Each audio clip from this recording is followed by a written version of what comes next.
And then a voice cracks on the line and says, "We've got a 3-year-old hanging on a tree branch at the corner of such and such.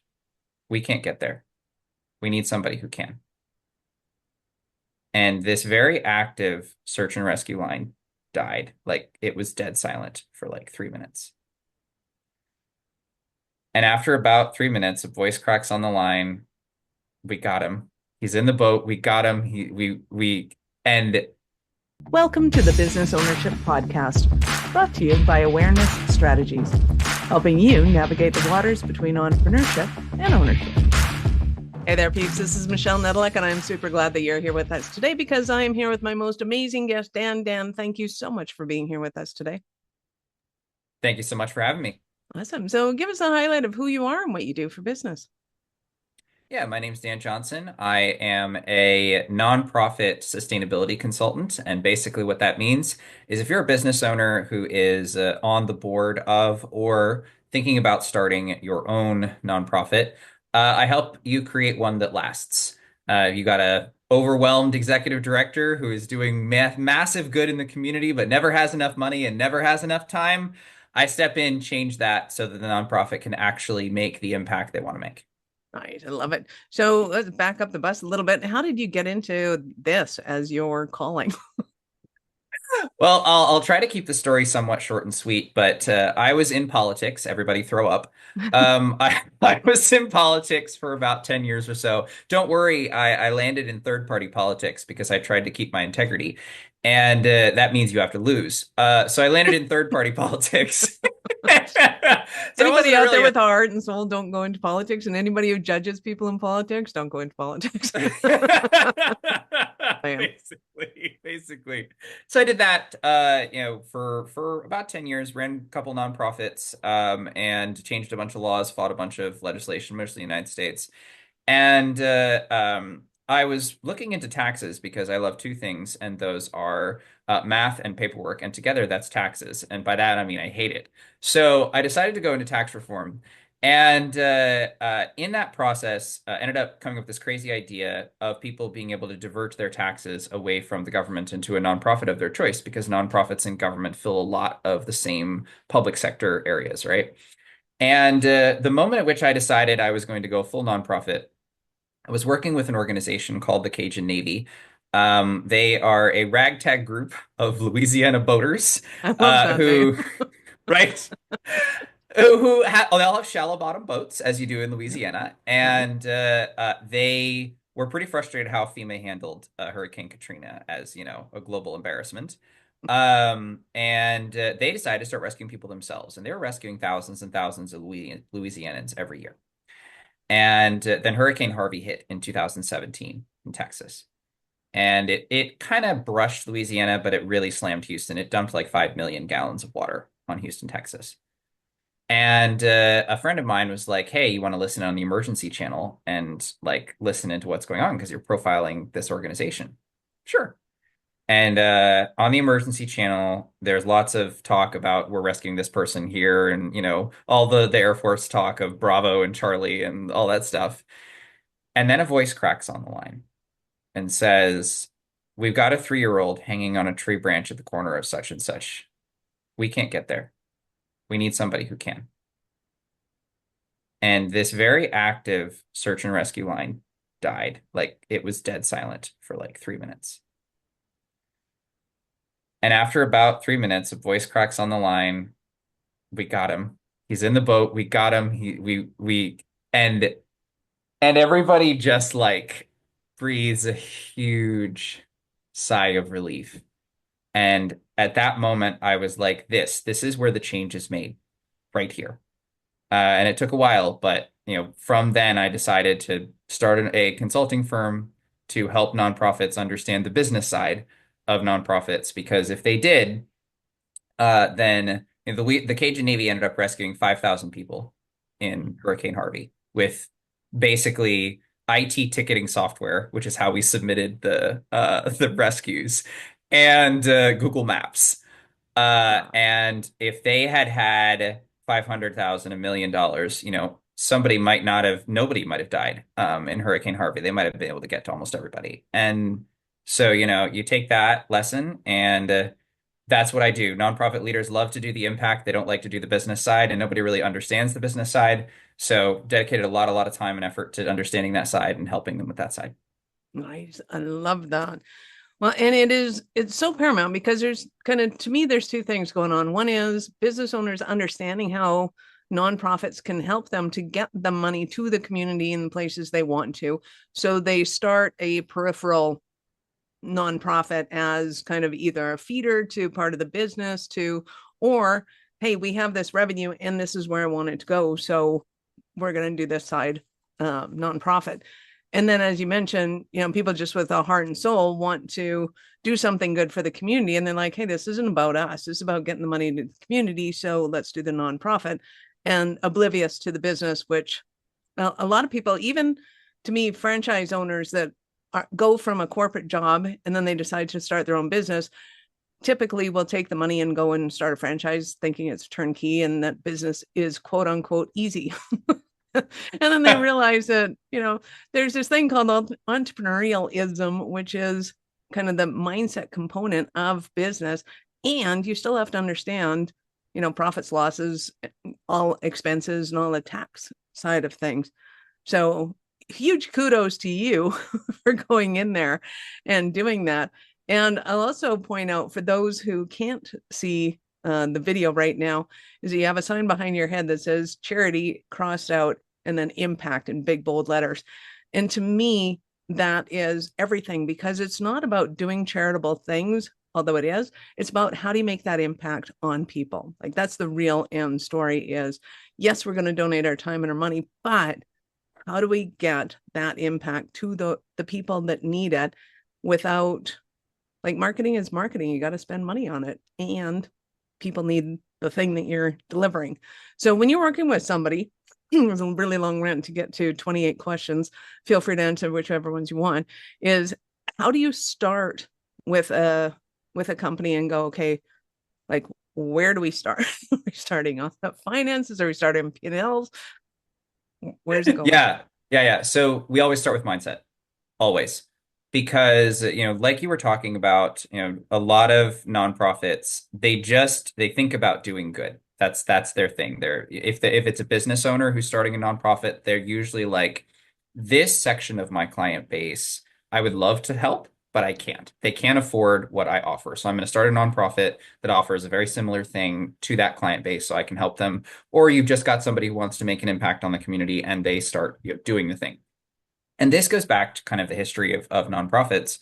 You look at one of the most successful old style nonprofit, we'll call it a charity style nonprofit, is the Salvation Army.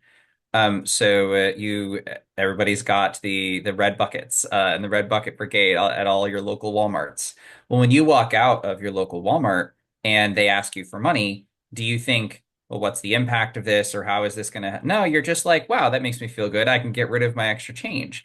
And so many nonprofits have this mindset of we are the dumping ground for everybody's garbage, and we'll make stuff out of their garbage, but we are the dumping ground for everybody's garbage. So your leftover money, your leftover space, your leftover stuff, anything that you're not going to use, will take. And that has relegated charity to this thing that primarily makes people feel good. But the reason I have this charity versus impact poster is that's the first mindset we work on is, look, guys, if you're doing charity work, the only reason to do charity work is to have an impact that business can't. Because frankly, business is more efficient. You have these things called price signals, which tell you what people are and aren't willing to buy. And when the price signal is free, you have a line out the door for that item, and you don't actually know what's working and what's not. And so, but the one thing nonprofits can do that for-profits struggle with is serve the people who don't have the money to help themselves. And that is a really good niche for nonprofits and where a lot of them do focus.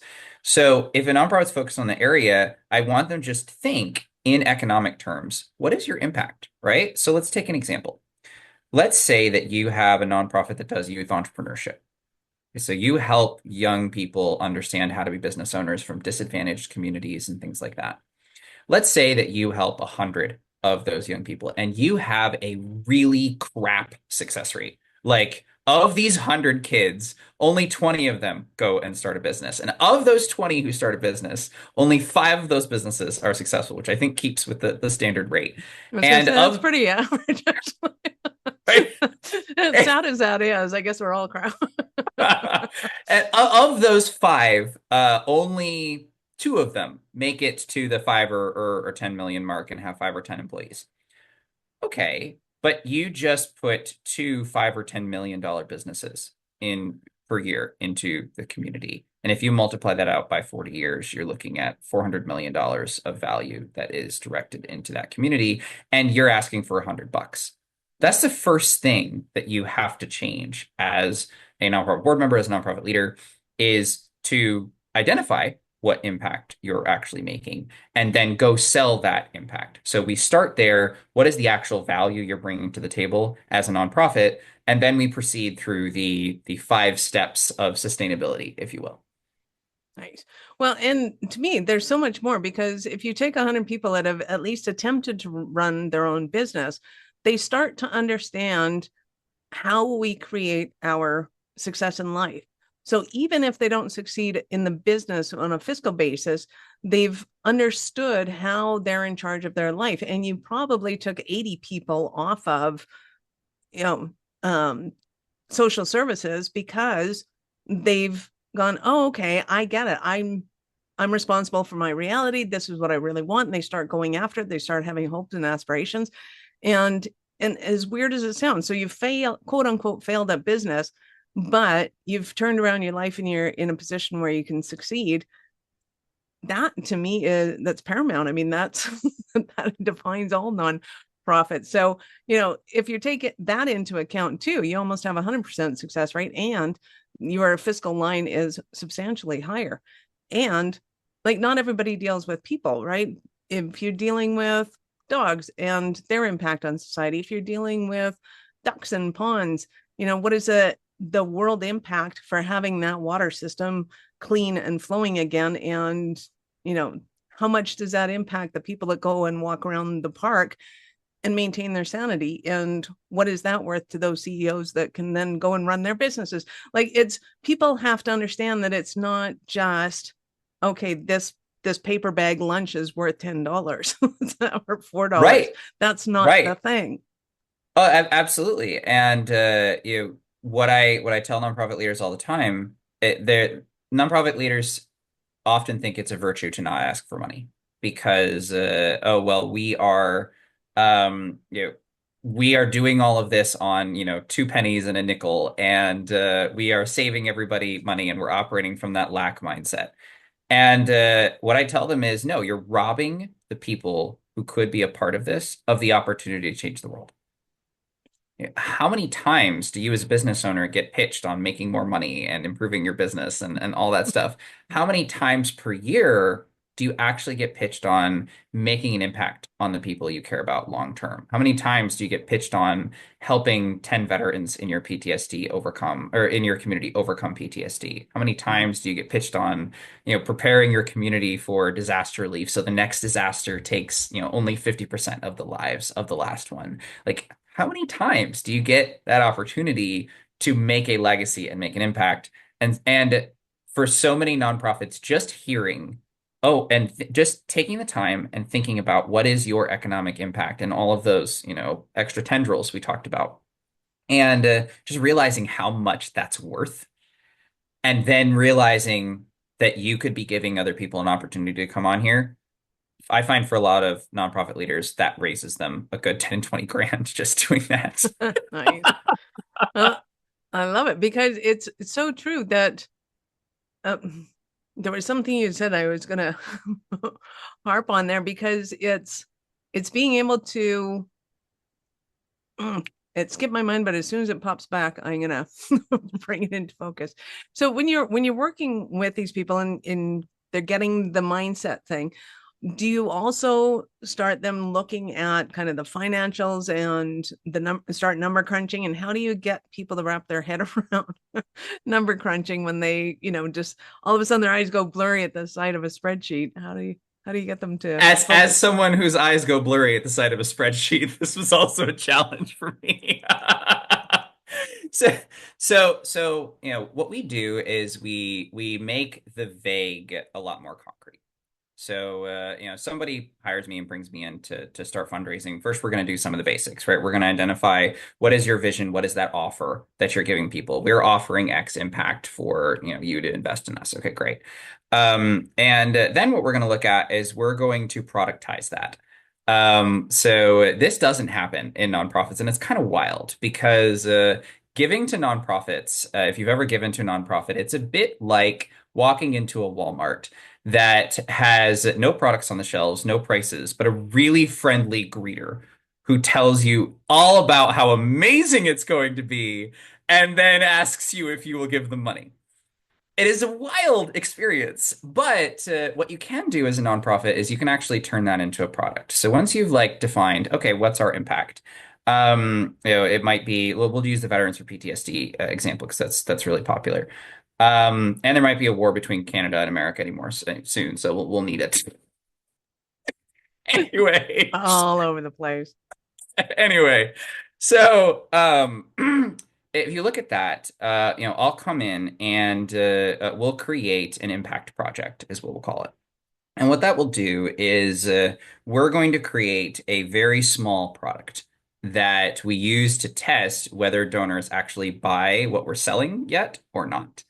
And this product is going to be $15,000 or less. It is going to be doable in 90 days. And it is going to be make a real impact on the people that we serve. So for the veterans for PTSD, it might be three veterans, helping three veterans go through an intense float therapy session, or an MDMA session, or whatever, and testing the value of it afterward. And what this starts to do is it takes all of that vague, you can help us help veterans with PTSD, and makes it, I would like you to give me $5,000 to put one veteran through an experimental therapy that could transform their life and could make it so that they are confident in their everyday life. They don't have the panic attacks that they're running into. It could make it so that they have peace in their home with their family, right? Because veterans of PTSD struggle a lot with sudden outbursts of anger and things like that. And it can make it so they're able to take advantage of the opportunities like going out and seeing fireworks with their kid. Would you like to put one veteran through that program and have that impact? And that transforms the entire conversation around giving to that nonprofit from, yeah, I'll give you my extras because you're not actually offering anything of value, to, yes, I will give you this. And oh, it's such a small amount. Of course we can fund that. And then those donors become your next level donors. And then they become your next level donors. And then they become your next level donors. And I've had organizations turn this into $50,000 projects. I've had one organization I worked with, all we did was vision and a little bit of impact project, and they raised $250,000 from 50,000 the first year. So it is quantifying this value that you actually create and then going out and doing it. I love it. And I was going to ask you, social media helped because I think, being an 80s child, way back then, we didn't have the social media, right? So somebody had a nonprofit, they were essentially not heard of unless it was in a social setting. Whereas I would think that social media has, one, totally expanded the network to, somebody that's interested in veterans with PTSD. It can be international. It's not just, in my neighborhood and the rest of the city Yep. doesn't even know about it. And bringing the stories out to people, because, well, and then they have to start to figure out, okay, what is our story and how do we articulate that? Because a lot of people have difficulties doing that, and especially when they start running their own business, nonprofit or otherwise, they start to think that it's all about them, and then like, oh, I don't want to sound braggadocious, I don't want to, this is all about me kind of thing. And how do we create it so that it's what the people want to hear? And how do you know that this is brilliant? Because that's what they want to hear. They want to know where their dollar's going, right? You open the door with your story, right? Mm-hmm. And if you're struggling with your story, let me give you a stupid simple framework for your story, right? because one of the things we cover in developing your vision as an organization. So you got your story. First of all, what's the purpose of your story? The purpose is your donors wish they were there. Straight up. Your donors wish they were making the impact you were making, but they do not have the time to do it. They will give you money to do it, but you need to connect them to why you were there. So do what I did in my story. Number one, here's who I was before. I was in politics, right? I did this political thing. Number two, here's the event that changed me. I saw this Cajun Navy scenario. Number three, here's what this event taught me. Maybe you saw other people dealing with it and that also taught you something, but here's what this event taught me. And number four, based on what that event taught me, here is what I'm looking to do right now. Here's what I'm doing right now. Simple, 4-part, 5-part, whatever it is, 4-part framework for your story. You tell that and you tell it genuinely and you feel it. If you feel it while you're saying it, your audience will feel it while you're saying it. You tell that story, you tell it genuinely, and you will watch people start to connect with you. You'll watch people start to open up. You'll watch people start to be interested. I forget the question I was answering, but I got excited about telling your story. Right. And that's how we get stuck in it. You're genuine when you totally lost track of what you were talking about. But did I make my point? Yes, you absolutely made your point. And I think it's so important that people understand what that is, because oftentimes we have those pivotal moments, but we don't recognize them as being the pivotal moment. And if we can kind of look back, take some time, reflect on it, and go, why am I doing this thing? And how is this working for me? And that's the thing that people want to understand, because it's not that they wish that they had that experience, because in some ways it's an awful experience. I don't want to have that experience, but I want the reward of being able to help somebody in those moments and being able to articulate that. I'm loving this. So in a moment, I'm going to ask you about a Cinderella story of one of your clients. But before we do that, we're going to take a quick break. Are you running a business over 7 figures but still struggling with technology headaches? Pay attention, you do not want to miss this offer. This podcast episode is brought to you by Awareness Strategies, who is offering a custom-built digital adoption roadmap for anyone running a business over 7 figures who's wanting to grow their business in the next 5 years. And it's not just a roadmap, they offer full implementation as well if that scares the out of you. Check out awarenessstrategies.com/roadmap for more details today. The link's in the show's notes. Don't regret not doing this. Do it now. That's awarenessstrategies.com/roadmap. Now, I'm super excited to hear about a Cinderella story of one of your clients.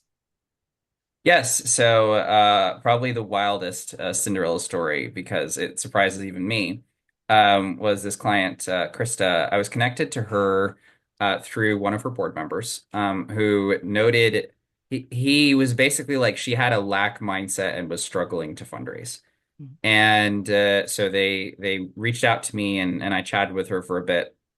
And basically what we determined, which is pretty common, is people fear fundraising when they're not confident in the product they offer.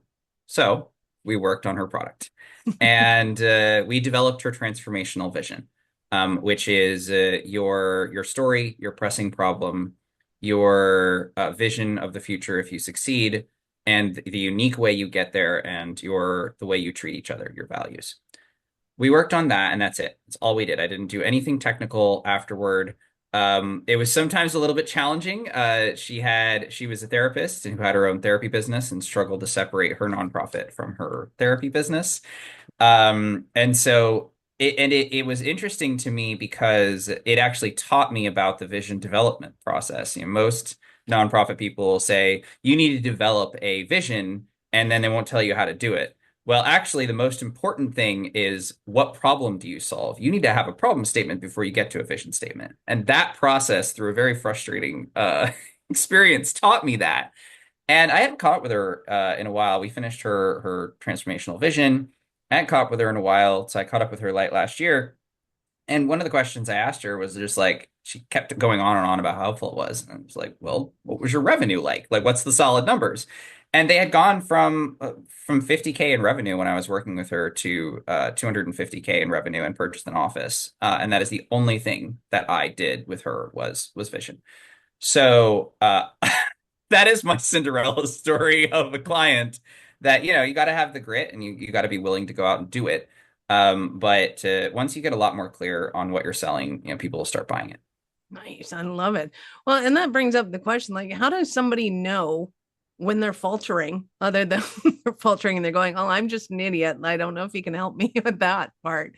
Like, how do they know that it's actually not their fault? They're not an idiot and they're just either in over their head or they're faltering or whatever's going on. How do they know that? Yeah, so there's two ways that as a nonprofit leader, or if you're a nonprofit board member, you know that the executive director is faltering, and or struggling to have a sustainable organization.